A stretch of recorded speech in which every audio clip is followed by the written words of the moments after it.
in New Orleans, Louisiana. Today we're on the street and we're talking to various people about the subject, fear of success. So today we have a guest, one of our new members, one of our new speakers, one of our first ones, that's going to give us her opinion on fear of success.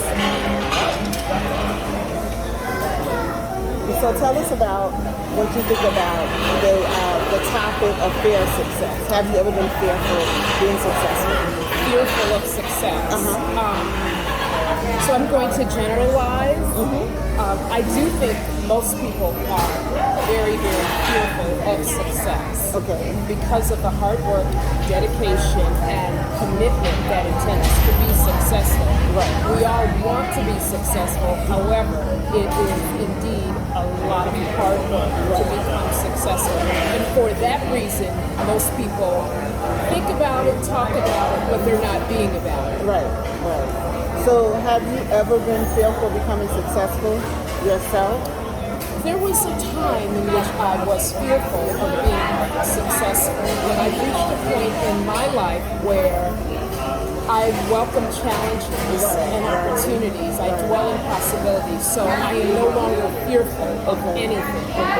So I wonder why, when you say you welcome responsibilities and challenges, so why is it that some people do not welcome that, like a challenge, to meet the challenge of becoming successful? I think basically there are times when people feel comfortable with the usual. Right. People are afraid to get comfortable with being uncomfortable. But as a entrepreneur, I push myself to the limit, to the max. Okay. Yes. I challenge myself on a daily. So do you mind, what kind of business do you have? So I am an educator in Rochester, New York. Awesome. And I'm looking to move into the education consulting and life coaching business. Okay. Yes. Okay. And so our Speak Out Incorporated is an organization that deals with domestic abuse for men, women, and teens. And a lot of times people who are going through abuse, they are fearful of starting over again. Okay. So do you know anyone, or have you experienced some type of abuse or anything like that? It could be physical, mental, spiritual. So yes, I was actually in an abusive relationship at one time. I was in an abusive relationship at one time. Didn't know what to do, didn't know how to go about getting out of that particular situation. But eventually I figured it out. You figured it out? Yes. And how long did it take you to figure it out? Perhaps about 2-3 years. That's good. Yes. That's good. Some people don't make it that long. You're absolutely correct. On the flip side of that, unfortunately, a family member of mine did not make it out of the situation. Right. Yes. So what would you tell a woman, a young woman, what to do to get out when she sees that she's in trouble?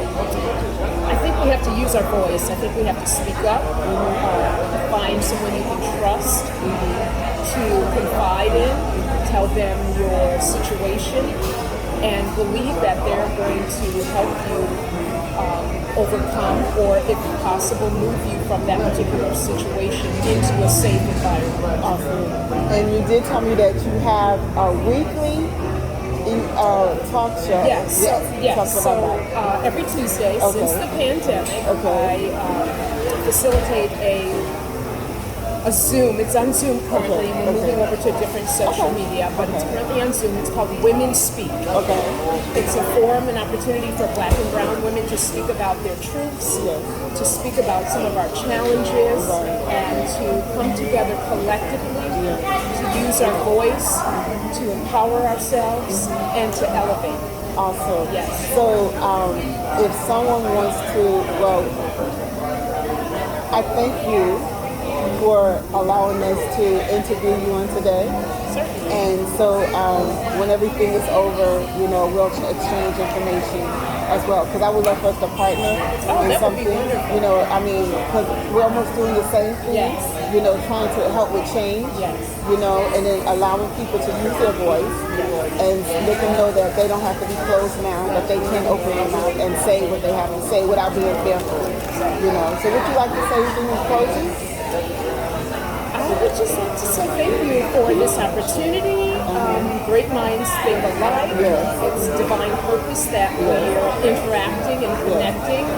I look forward to coming to Houston. Okay, awesome. And to black and brown women out there, use your voice to speak your truths. And fear not, but no one answer. Yes. Thank you so much. You have a great day. Thank you.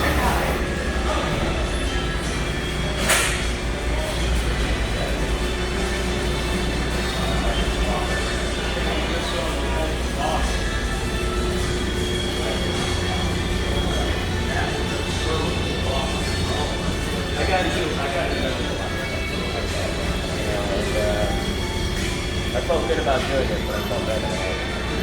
But you have to, you know? Yeah, I mean, like, yeah.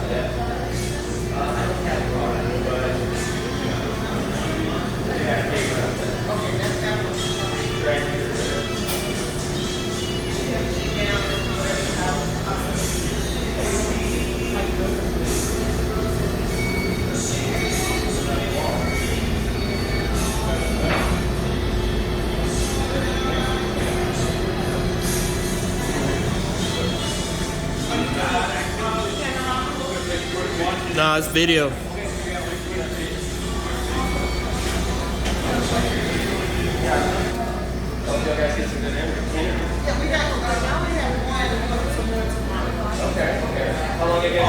Hi, I'm Cherlyn Latham. We're here in Houston.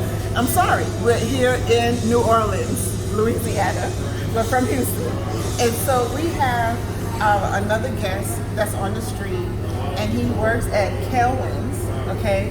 And they have excellent treats. And so when you're in New Orleans, we strongly suggest that you come by, and it's taffy. We have pralines, we have fudge, we have ice cream, we have a variety of caramel products. Okay, cool. So when he comes on, he's going to tell us his story and his opinion on the fear of success. Okay? How you doing? I'm doing great. I'm living the dream. Every day is a holiday, every meal's a feast, every paycheck's a fortune. Awesome. I love it. I love it. So give us your opinion on the statement or the idea of fear of success. The fear of success. I mean, I think people, some of it's like a fear of taking risks. Right. You know, and stuff like that. A lot of people get comfortable with sort of living by their, I don't want to say living by their means, but playing it safe. You know, whereas, unfortunately, the biggest reward is with the biggest risk. You know, there's times to play it safe. Like, I played it safe for my daughter, obviously. Right. But, you know, I still know I need to take risks to pursue and push myself to great heights. And what does success mean to you? Success is having a good team, building a good community. I mean, I think a lot of people, I try to touch people, I try to figure out what their story is and you know, relate to them. Because everybody has problems in life. Yes. That's, you know, whether you're filthy rich or desolate poor. Right.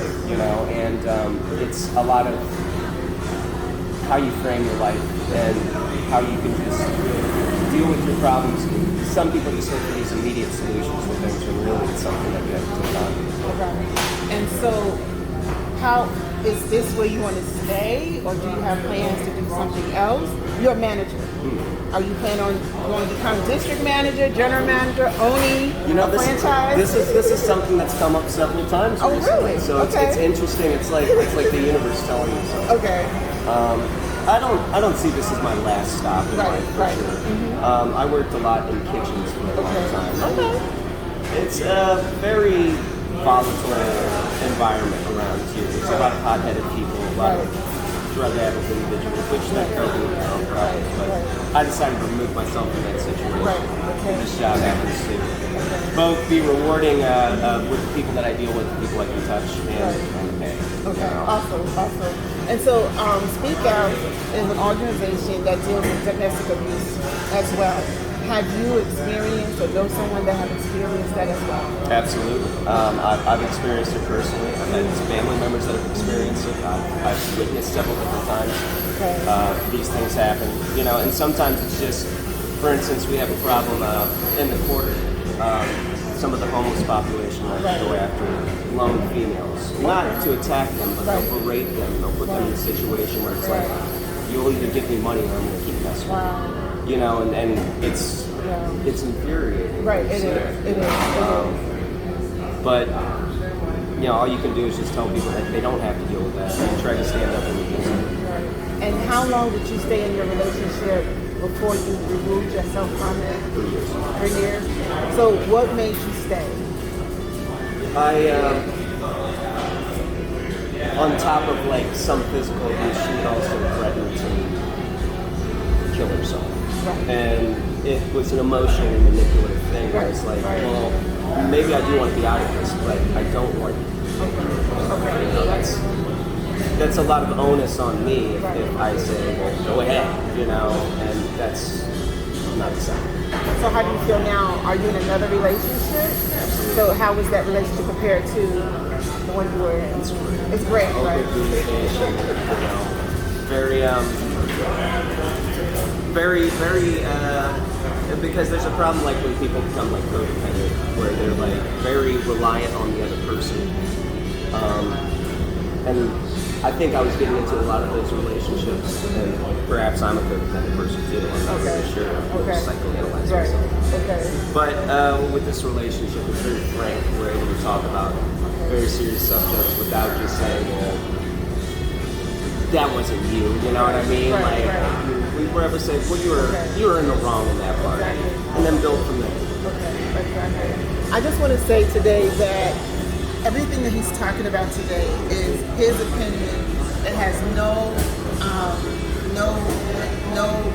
representation of the organization he works for.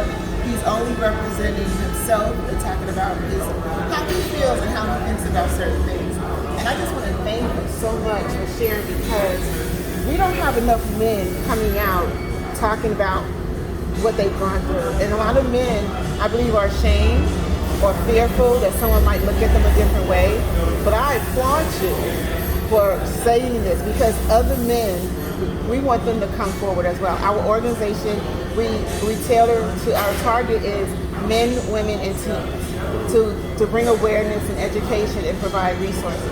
So I want to thank you on today for doing an excellent job on your interview, because you didn't have to, right? So like you said, it was a divine order, right? So I just thank you for the new connection, and we will see you again next year. Absolutely. I thank you guys for doing this. I mean, because I just recently, a coworker of mine came to me with a lot of problems, talking about how it doesn't feel like a man in these things, and it's these arbitrary values that we establish. You know, if we don't meet this expectation, what are we worth? And that tends to lead you into toxic situations with somebody else. So, in your closing word, what would you say to a man who is going through something but is afraid to really say anything? Everybody goes through problems. You know, you don't have to bear the weight of the world on your shoulders. You know, we're all people trying to survive. And even if you had a bad experience with somebody, everybody has a heart. You know, reach out. And get out. Get out. Thank you so much. No problem. What's your name? My name is Cheryl. Cheryl. My name's Sam. Sam. Okay, thank you, Sam. Thank you guys so much. There we go. You guys have a blessed You too. Thank you so much. Orleans? Yeah, Hi, I'm Cherlyn Latham with Speak Out Now. Thank you for tuning in to our September program, our podcast. This is going to be our last one for the month of September. And for the month of September, we was talking about Achievemephobia. Achievemephobia talks about the fear of success. A lot of times people are afraid how people will perceive them from their triumph, from their victory, from what they have received. So that's why a lot of people become fearful of being successful, because of what someone else has said or done. So to them, So now I want to say thank you to our special guest that we had for the month of September. We shot everything in New Orleans. Oh my God, New Orleans was the bomb. We had a great time. And so from there, we want to thank Sam from Kilwins. Kilwins has fabulous pecans. You name it, they have it. And Sam's story was so touching. I mean, I hope you guys go back and look at it and really see what he was talking about. He mentioned how he was abused as a man, which was something that men do not speak up and speak out about. And so I was so happy and so elated that he was able to share his story. That was phenomenal. And then we went to Cafe Beignets. Oh my God. Cafe Beignets, you got to go there. You know, you really, really have to go there. And their gumbo is superb. So for Cafe Beignet, we met a young lady from Rochester, New York. We interviewed her. She shared her story. And you know what? She went through abuse too. And so she has a wonderful organization where she brings all ladies together from all ethnicities on a Tuesday and talk about what they're doing, what's going on. It's just straight talk, you know, straight dialogue. And so I would love for you to tune in and to support her as well. And then the highlight of our day of New Orleans was Mount Calvary Church of God in Christ with Pastor Gregory Cummins, First Lady Cheryl Cummins, and Mother McGee. Oh my goodness, they were hilarious, hilarious. Especially Mother, she kept saying, just trust God, trust God, trust God. And that is so true. We have to learn how to trust God in any and everything that we do. So we had some awesome guests. This was an awesome experience for us. And we really thank all of our guests for participating in what we were doing. I just want to say that having this podcast has been really an eye-opener for us. We have included one segment to our show, and it's called Speak Out Now, Speak Out on the Street. So we're going to different neighborhoods, different cities, different states, and we're going to go up to you and ask you questions according to what our subject matter is for the month. And that is just, and then also along with those questions, we got to bring in the domestic violence. What is your take on domestic violence? And these individuals shared their take on domestic abuse. We don't know any of these people that we talk to at Kelwin's or Cafe Beignets.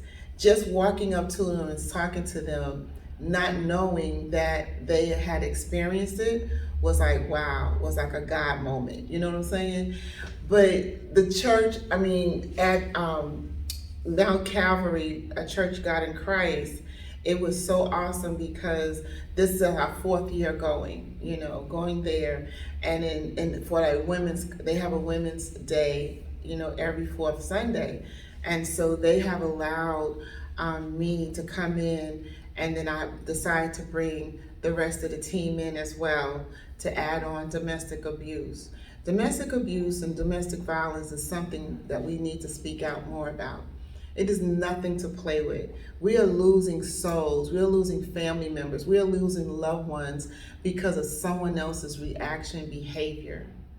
If you feel as though that you're in trouble, if you feel as though that you have no means to an end, and all of a sudden you have that window to escape, never say, I'll wait until later.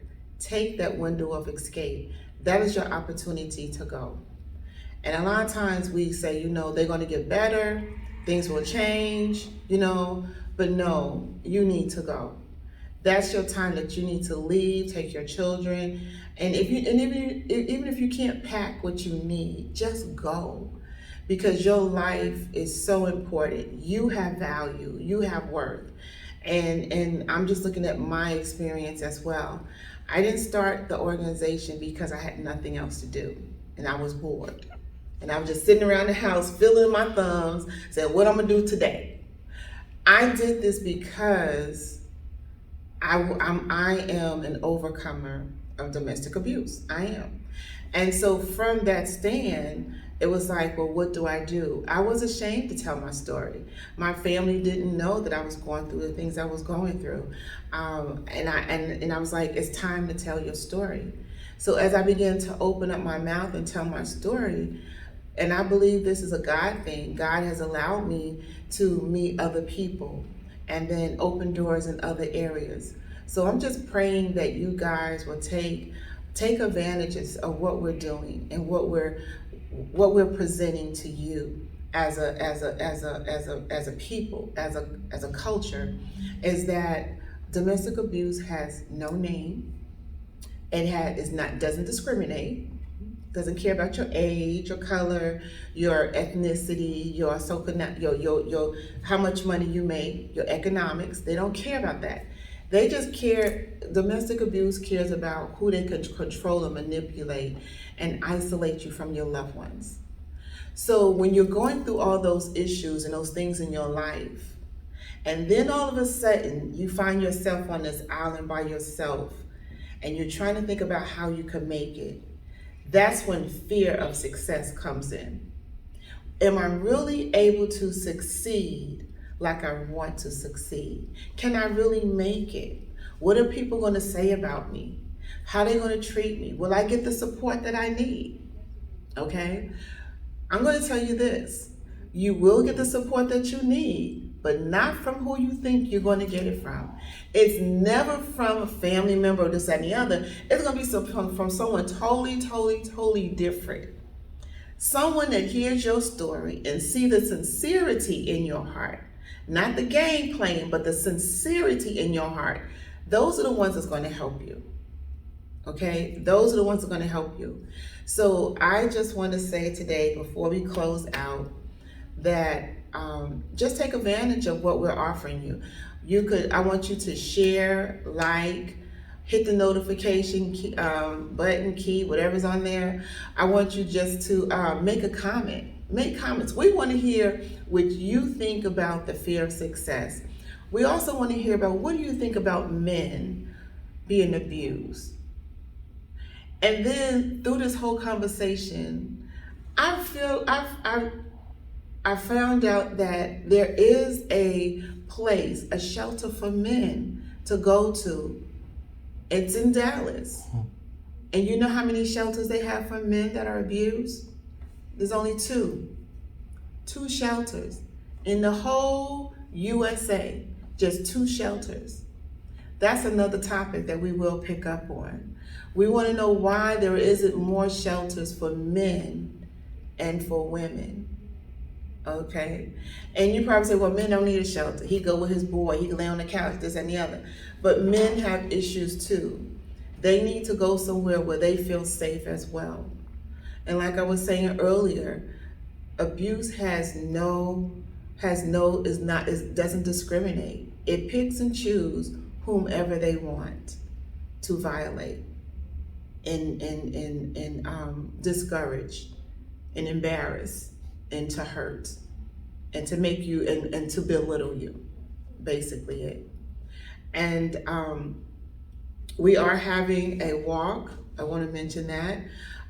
We are having a walk, and it will be Saturday, October the 30th. The address is 2950 South Gessner Road. We'll be in the parking lot of Interactive College of Technology. This is our 2nd year having it here. It's an open space. We will encourage you to just bring your family, friends, and loved ones. Then it's $15 for participating. But see, for Speak Out, the organization, we like giving goodie bags. Our bags are phenomenal. People love our bags. So when you contribute your donation, not paid, your donation of $15. So when you do your donation of $15, you get a nice big bag of goodies. And you're gonna put your bag, your little backpack on, and you're gonna walk your 3 miles, and then we're gonna release those balloons, and we're gonna cry, we're gonna celebrate those who have passed away, and we're going to celebrate those who are overcomers of domestic abuse. And so we are looking for volunteers. Please, you could call us at 832-785-4471, 832-785-4471. And also go to our website. We have a website, and it's called speakoutinc.org, speakoutinc.org. And our email address is houstonspeakout@gmail.com. As I said before, please like, share, comment, and hit the notification key as well. See, I'm getting the hang of this. I'm still fresh. I tell you, I'm green, so I'm still green right now. So I'm trying to get the flow of it. But I just want to thank you guys for tuning in. And so for the month of October, we will be shooting at a hair salon. We have women and men who are overcomers of domestic abuse. They will be telling their stories, sharing their stories, and that will be aired in October. So I just thank Ms. Cherlyn for allowing us to use her hair salon to shoot our video there. So thank you again for tuning in. Thank you for all your support, and please continue to speak out. Never close your mouth or your eyes when you hear or see someone going through abuse. To save a life is to speak out. Thank you so much. Have a great day.